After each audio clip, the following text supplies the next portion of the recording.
It's because they didn't test and measure. They didn't have it all, have the processes and the systems laid out right. So AI is not the solution. It can be the problem. But if you've got good processes and good systems in place, it's going to be invaluable to you from the back end perspective. And most dentists already know the enormous inroads that it's doing at the front end. Most dentists aren't trained to run businesses, let alone scale them. This is the TechDental Podcast for dental leaders who want more than just tips. We give you systems, strategies, and straight answers. I'm Dr. Randeep, and each week I sit down with the operators, AI founders, entrepreneurs, and business leaders who are reshaping what's possible in dentistry. If you want a smarter, scalable, future-proof practice, then this is the podcast for you. Today's guest, Craig Keegan, is the founder of the Dental Exit Co-operative, a practitioner-first platform helping dental practice owners scale with systems and exit with confidence. With 2 decades of M&A experience across sectors, Craig has executed deals in the 7, 8, and even 9-figure range, building buy-side ecosystems and delivering millions in synergies. Through the co-op's shared services model, Craig is redefining how independent practices grow, consolidate, and prepare for premium exits without burning out or losing control. In today's conversation, we'll dive into what makes a dental business truly investable, how AI and back-end systems can transform operations, and why early exit planning is the key to long-term freedom, not regret. Craig, welcome to the show. Well, Randeep, thank you so much. That's all very kind of you to say. And the thing is, we can do that too. What you say, we could actually make it happen, and we can get people taking action today, which is fantastic. Definitely. I think it's going to be an exciting episode. It's going to be packed full of insights. And as you said, things which are actionable from day one. I mean, most dentists, they think about scaling, I think, in the wrong way. And a lot of exits fail before they even get started. You've helped scale and sell businesses across multiple sectors. But the Dental Exit Co-operative feels more like a mission. What did you see in dentistry that told you this industry needs a completely new exit model? You often say, we help founders become acquirers who become market makers. What does that actually mean for a dentist running a few practices, and what mindset shift has to happen? Well, it doesn't actually come from the dental industry. I was doing work in the aged care industry. And what I saw there, I then looked at the dental and thought, wow, you've got the same issues there. And the biggest issue is, they don't have a back end to support them. They're incredibly compassionate people. They believe in their clients and their clients' welfare, and they're incredibly skilled at what they do. But what they don't do business, or they don't do all of business. And businesses are made up of about 13 different pillars. And if you haven't got each one of those pillars working, it's just not going to work for you the way that it should. And as a result, they're working really hard, they're making good money, but the value of their so-called business is not going up the way that it should be, because they're working a job in essence. So what I saw was that gap. And then how do we fix their back-end business models so that it works? And then once you start doing that, you start looking at the front end as well. How can you get them more revenue? Because if they're not having to worry about everything out the back, they can focus in at the front. And how can they make that work better as well? I can definitely vouch for that. Being a practitioner, clinician myself for over 15 years, you're so buried in the day-to-day minutiae of literally just in people's mouths doing fillings. It's hard to take a step back and look at the business as a whole. So once the vision itself is clear, the next challenge really is execution, and that really means systems. Because if your practice is feels chaotic, it's not really growth. It's broken systems that are doing that. I mean, you've built shared services across finance, marketing, ops, and more. For a growing dental group, where does standardization deliver the fastest, most tangible ROI? It's in virtually any one of those pillars. You could pick the finance pillar, the insurance pillar, any one of those you can focus in on and find at least a high 5-end figure saving there just by looking at it and knowing what you're doing and being able to read the contracts. So at one health institution, I was able to save them 15 recycling truckloads of white paper just by looking at it differently and by rotating one person 20 centimeters to the left and putting something in a different bin. That sometimes that's all it takes is someone walking in with a different set of glasses and a different view and just making that 20 centimeter movement to the left to do something slightly different. So when you talk about that, I think of one, the processes. It's so hard to get a client. And then if you don't maintain that client, if you don't support that client on an ongoing basis, and the client is busy with life, they're not interested in teeth and dental and stuff like that. They're interested in life. We have to approach it on how can we make us a part of their life? How can we be an integral part of their life? And what value can we add to it? So that's just one aspect. Then, of course, you throw in AI. Just throw that in as a hand grenade as well. And they say, oh, we want AI too. Well, where do you want AI? What do you want to do with it? How's it going to help you? Because if you put that AI into something and it's not right, if you haven't got that system, that process set up, then all you're going to do is make it 10 times worse. You're not going to make it any better. Fine. I'm going to throw AI into my reception area and take all the phone calls, except for the AI talks like this, and everybody's just going to hang up. It's going to do a great job. It's going to allocate you to the right area. It's going to book your appointments. It's going to do all that sort of stuff for you. But you're talking like that, and people are just going to hang up. So it's got to be put in the right way, the right process. You've got to test, you've got to measure. You can't. In Australia, as an example, one of our big banks just sacked 800 employees to replace with AI. They did that on the Friday. By the Wednesday, they went cap in hand back to those 800 employees and said, can you come back? It all failed. It's because they didn't test and measure. They didn't have it all, have the processes and the systems laid out right. So AI is not the solution. It can be the problem. But if you've got good processes and good systems in place, it's going to be invaluable to you from the back end perspective. And most dentists already know the enormous inroads that it's doing at the front end. In note taking while you're doing a procedure, in every aspect like that. A diagnosis, it's having a huge impact at the front end as well. So I think I went a little bit overboard there, Randeep, on the response to your question there. No, that was great. That was great. You preempted a few of mine, but I would say I've heard from a few places that AI won't replace dentists, but it will replace practices that don't use AI.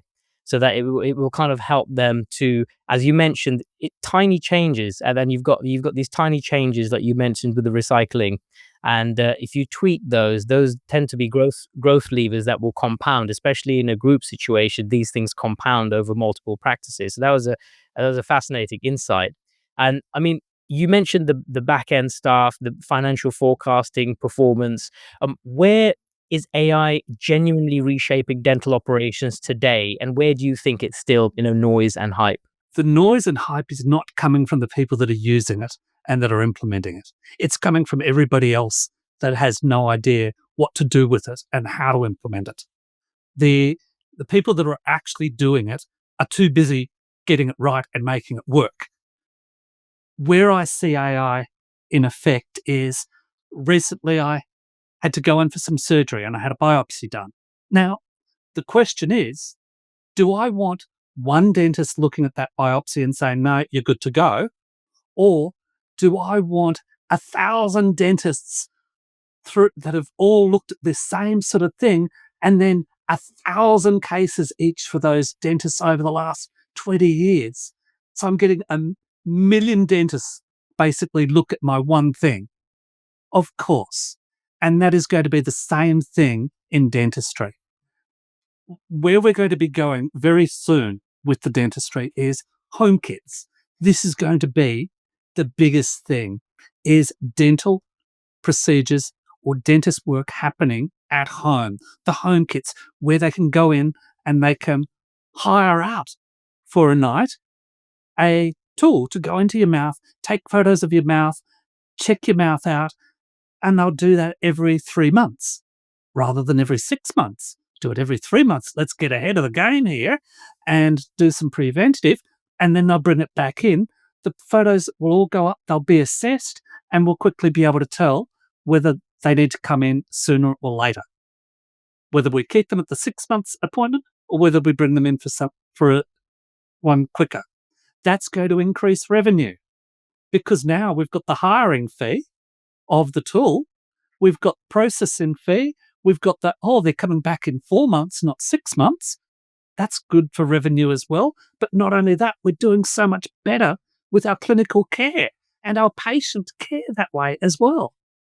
So there's so much more that we are doing with AI. From the finance perspective, I was reading a case recently on transactions to the bank, and there was fraud happening between the counter of a dental practice through to getting the money into the bank. And there was fraud happening, internal fraud. So now with this, we're going to be matching these transactions up on an instant basis. So a transaction will happen, it'll instantly be verified at the bank, alerts, triggers will be set up. So that's going to be something that's going to be fantastic. But if I go back to the 13 pillars, we've got legal stuff there. We've got insurance. We've got property. All of those require contracts that need to be looked at as well. And it might be said that sometimes insurance agents and legal profession are not quite as honourable as what we would hope. Now with these tools, we're going to be able to analyse those contracts and actually understand them. Look for the clauses that are going to bite us in the bum later on. So it's going to help there as well. There's so many places that it's going to help. But it all comes down to getting your processes right. 100%. No, I completely agree with that. I would say the analogy I like to use is kind of like, you wouldn't go on an aeroplane without a co-pilot. It's taken for granted that you have two people, you got the pilot and you got the co-pilot. Yet often in business, especially the dental side of things, the owners are really trying to wear all the hats and do everything themselves with no oversight or no co-pilot. So I like the idea of the AI and the human synergies where you're not using it to replace people, but you're freeing up those people to really focus on more of the high level strategy. And the AI is really there to make things a lot more efficient and highlight those things that maybe you would be too busy to deal with ordinarily. So yeah, I do like that. And definitely with the legal contract side of things, I'm often using a lot of, Gen AI stuff just to analyze contracts and in plain English. I mean, you read these and there's hundreds of clauses. And within a second, you've got everything in plain English. It really does help. In your experience, how does having AI and data reporting tools and capabilities to kind of handle a data and present it, how has that really increased a business's valuation, and how does that affect the confidence that buyers have during due diligence? Is it something you're seeing in roll-ups and mergers where a buyer comes in, they're looking at a practice, and either you've implemented or the clients implemented an AI strategy, and that's directly increased the business's valuation?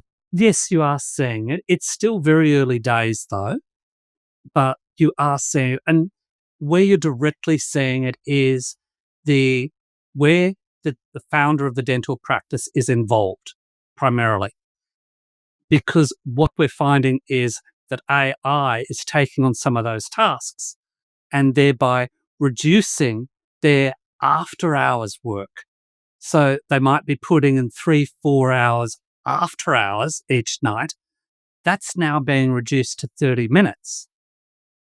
That has a huge impact on the EBITDA and the valuation of the practice. Because if you can take the founder out of the practice and put someone else in there, that's where the buyers actually see the true value.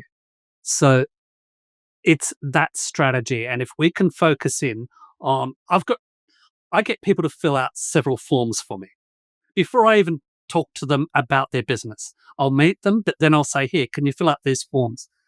And they'll come back to me initially and they'll say, oh, but that's going to take a lot of work to do. Well, it's still work that needs to be done. And in those forms, it will have, what do you do on a day-to-day basis? How long does it take you? What's the resource? Who's the person that is doing this? What's the value of that resource on an hourly basis?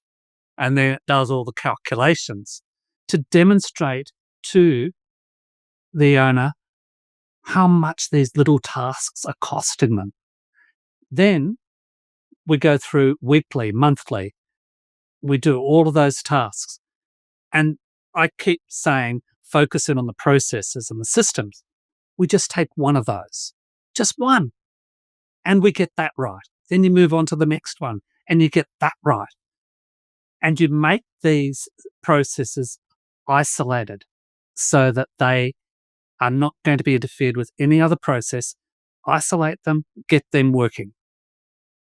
When you start to solve those problems, those tasks, that frees up the time of not just the founder, but also the receptionist, the clinical nurse, the other people in the practice as well. That's where the savings come in. Now, when we talk about roll-ups and putting practices together, oh my, wow. Now it just goes up exponentially at that stage. The reason for that is because if you've got it right in one and it's working, you can take it to another. If you've got it wrong at one and you try and take it to another, now you've just doubled your problems, tripled your problems. But if you get it right, then you move it on to all the others. The savings and the value, which is, well, your question was, the value just go up exponentially. So yes, we are seeing that, but I cannot stress enough, just work on the little things, the time-consuming ones. Find out what is not working for you today and how we can make those better. And how do you do that? Go and ask people, what are you spending your time on today? Did you do that yesterday? Yeah? I'll do it again tomorrow. I always do that. There we go. There's something to focus in on. And it's not going to be the same solution for every item. You're going to have different solutions. So just tick them off one by one, work through them. So yeah, I think what I'm hearing really is that it's almost like it is a direct but also an indirect outcome of having AI. So the AI really, whatever tool it is, it frees up the practice owner or the founder. It frees up and it gives them back that time, where something would have taken, hours or days. You could do it within, an hour, half an hour or so using AI. So it's almost like, you're removing that time constraint and freeing up the time. And that's where really the value is. So it does go back to kind of allowing the human beings in the organization to just step away from the day-to-day minutiae and focus on the overall strategy. So that's really, really insightful there, Craig. And I mean, in your experience, what separates then really a smart strategic roll-up from a vanity project? A vanity project. Okay. Wow. Tough words, those ones. The smart one always focuses in on their particular buy box. Who are they going to help? Who are their ideal clients for them to go in and help? Now, I was working on one here in Melbourne, and an opportunity came in Melbourne in Australia, population of 27, 28 million. Now, an opportunity came across my desk to work with someone in Dallas, in Texas, in the US. Now, population Texas is just monstrous compared to Australia. So things were much larger there. So here we were talking 2 and 3 chair. Over there, they're talking 8 chair. That's the difference. So the model couldn't be taken directly from one to another. So understanding your buy box is certainly the key to it, and being able to figure out the solutions. Now, the reason we spoke of the back end earlier, the reason that I focused in on the 2 and 3 chairs is because they're not big enough to have their own accountant, their own lawyer, their own property person. What they're doing, or their own IT, they're outsourcing to different people to do that. Whereas if I set up a shared business group, which I did, by the way, so I could then say, here, bring your outsourced stuff all over to my shared business group. We will standardize your numbers. We will standardize your reporting. We will make you look good, and we will grow that business while you get back to doing the clinical work and building that side of the business, the front end of the business. Whereas if I took that up to an 8 or 9 chair, there they've got their own support systems out the back already. It's not as effective. So finding that niche, finding where you can solve that problem. And with me, it's 2 and 3 seats. And in Melbourne, here in Australia, there's 1,276 dental practices that fit that criteria. There's plenty around. If a dental group came to you and said, look, we want to be exit ready in 24 months, what's that time scale? Is that too soon? What is there an average time scale that you've seen if somebody comes to you and says, look, I've got a group and I really want to scale this in the right way? And what would that look like, structurally and financially? And kind of in terms of time frame, what are the deal breakers that you often see too late? A lot of questions there. So, okay. A good number to work with is 5 years. A number that is achievable is 3 years. 2 years is very, very tight. And the reason for that is I said before, we'll take it off, we'll put it in the shared business group, we'll get your reporting right, we'll get your numbers right. It's getting those, because a lot of dental practitioners treat their business as their own bank. So they've got their car in there, they've got their holiday home in there. Getting rid of those numbers and bringing it back to purely business. Dental practices are often set up for tax purposes. They're not set up for sale and exit purposes. And there is a big difference between the two. You can't have both. You've got to choose. Now, it's always better to go for an exit, because you never know when you have to exit. You never know when there's going to be a disaster, when there's going to be a divorce, when there's going to be something happening. So you're always better to get ready for the exit. So to repair those numbers is a 3-year job, really. You've got to get a couple of tax returns under your belt just to build the confidence. Otherwise, you're not going to get the value that you deserve. Now, you use the word group there. You said if a dental group comes to me. That's a different story as well, because a dental group will often have better back end. They'll have good accounting practices. They're not going to have their cars in there. They're not going to have their holiday houses in there as well. So they will be a shorter lead time because their accounts are going to be in much better condition. And that's what it comes down to. You're not going to go in and if you're buying a business like that, you're not going to go past the upfront numbers. You're not even going to get to see the systems and the processes if the numbers aren't right. So you've got to get that right first. And then those will often get better with those systems and processes at the back end. But the buyer is not going to see that if the numbers aren't good. They will just next and move on. As I said, 1,276 here in Melbourne. Next, move on. Yeah, so it's really, it's more for structuring things. So how would it look in terms of if you are you mentioned the difference between the obviously the smaller single practice 3 surgery and then groups are very different. So the question really there is, if it was a group coming to you, yes, they have better systems and better processes, but they also need to be exit ready. I'm talking really about the kind of independent groups, this kind of small to mid-sized independent groups who are going to 3 to 10, 15, maybe 20 practices, something like this. So you mentioned that that kind of 5-year timescale is slightly truncated or can be accelerated because they may already have some processes in place.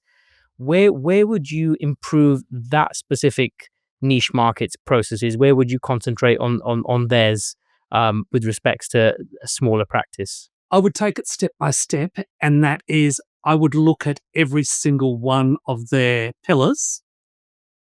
And as I said, in every pillar, you're going to find enormous savings and enormous opportunities.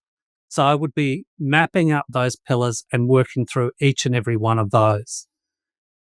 And the technology, as an example, the tech space, if you haven't got good contracts in place there, if you haven't got good support in place there, that's going to be a great opportunity. From the property side of things, do you own the property? Are you renting the properties? When are the leases up on those properties? How can we get a reasonable length of contract in place there? And the positioning of those facilities. How geographically are they positioned? If you've got one that's 50 kilometres that way and another one 30 kilometres that way, it's miles, it's not so good. They're better to be more clustered within a particular radius so that they're more supportable. So that's from the property side of things, because you don't want your plumber hopping in the car for 2 hours, do you? You want them to be there in 20 minutes. So that's why the property pillar is most important as well. So yes, going through each one of those, and I've got checklists that I use for each one of those. And those checklists, there are about 200 items per column, per pillar. So you've got a lot, which brings up the very good point, by the way, and I don't know if this is going to be your next question, but due diligence. The due diligence on these. How do you actually find a good business to buy? How do you find one? Or what do you prepare to sell? Because as the vendor, you've got to do the due diligence yourself before you go to market, because you want to have that, you want to know that you're going to be selling in 3 years' time. You're going to be exiting the business in 3 years' time. So you start that due diligence then.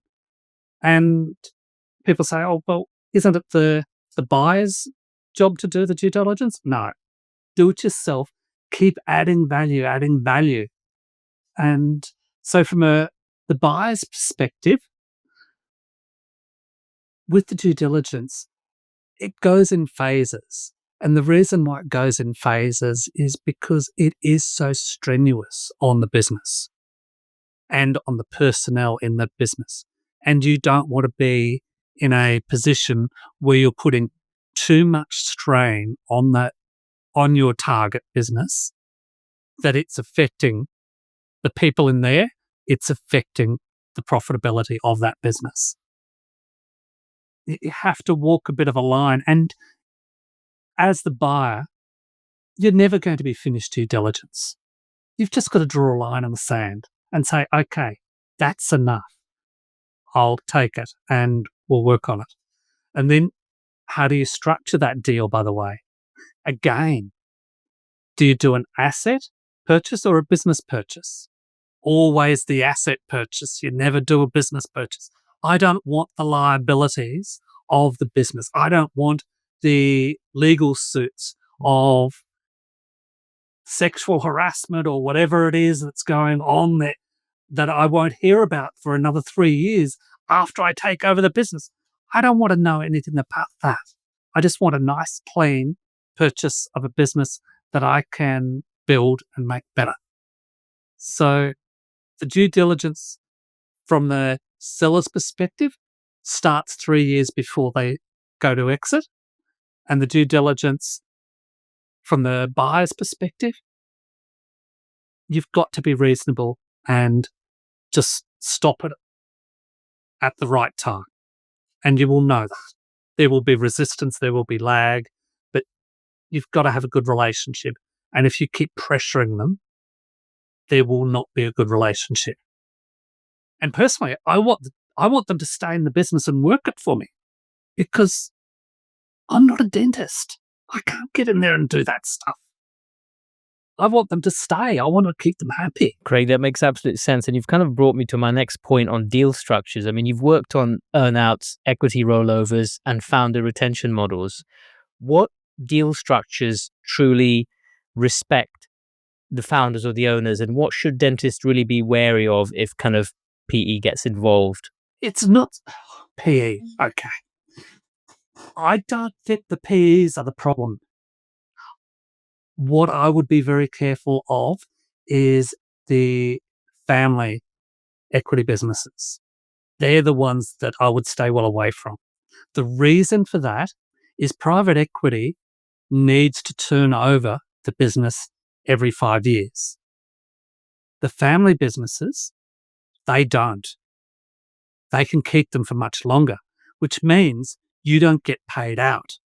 So they might have you on earnouts, but it might take so much longer for you to get those earnouts. Whereas with the private equity, 5 years and they're done. They've got to make their money and get out fast. So the private equities I'm good with. Family business, no. Won't go near them at all. Okay. As I just indicated, always go for the asset purchase. Do not go for the business purchase because there's just too many hassles there. Then when you do go, if you're buying up big and you're buying a variety of these, I don't like to just throw the money away on these agreements and licenses that you have already. For example, you've got equipment in the room, chairs, etc., that are on lease. But we're standardizing and we're going to put this in. Well, no, let the lease run out and then bring them in to your new lease arrangement with your new vendor. But let the current one run its course. Just less hassle for everybody that way. And it saves you a lot of money rather than paying out those leases, which cuts into your profit. And I'm going to say mergers and acquisitions. With mergers and acquisitions, 83% of them do not achieve their financial expectations and their financial results within the first 3 years. 83%. That's huge. And that's after they've gone through the due diligence. So you have to look at it. What are we doing wrong? And how do we make that better? Well, the first thing we're doing wrong is that you lose 20% of your staff in the first year. Well, that's just wrong in itself. That's so expensive. So you've got to work on a 5% loss instead. And go back to your question there about retention. Let's flip over to that. How do you do the retention? Well, there's several ways, but it always starts with a question. And that is, Where do you see yourself in 3 years? 5 years is too long, but where do you see yourself in 3? What do you want to do with yourself? What could we do that could make you happy? And with roll-ups is what I do. There's so many opportunities, and that's why I love it so much, in that a practice manager of a practice, they've been there for years now, but they've done it. What do they want to do over the next 3 years? Well, we've got another group of 5 practices over here. Would you like to become a group practice manager and take over 5 practices instead? Would that be entertaining for you? Would that keep your interest? And then with the vendor, the dentist who owns the practice, I want to just stay on. This guy doesn't want to stay on. Doesn't want to. No. Wants to get out. Okay, fine. What are you going to do? Tell me what the next 3 years holds for you. Well, I want to go out and I want to do some business stuff and I want to do some administration stuff. Fine. Why don't I make you the state manager? And you can run all these. Would that be okay with you? Find out what these people want. That's how you do retention. Some will want money. Some won't. Some will want other things. But you don't find out that unless you ask them the question. And there's no set template to give you a response as to what percentage of the business do you give them as a bonus and what Christmas bonuses and things like that. There's no set answer there. You talk to them and find out, because I want them to stay. I don't want them to go anywhere. All I want to do is help them build their business and grow it. And then I want them to exit, not just once, maybe twice, maybe 3 times, and take away a fortune that they'd never even dreamt of. And most of them don't know that they can exit 2 or 3 times from the same business. And at this stage, your audience is probably wondering, what's he talking about? 2 or 3 times? How do you exit 2 or 3 times? Well, I don't know. I'll leave that up to Randeep, whether he wants me to answer that question or not. I think you have to answer that because it's definitely piqued my interest, and I think it's going to pique the listeners' interest. And it's amazing that you've gone on to, yes, with exiting and roll ups, it's definitely a financial game. There's numbers involved, but it's very much also, as you said, a human centric and a people centric model as well. And that's more important than the finances.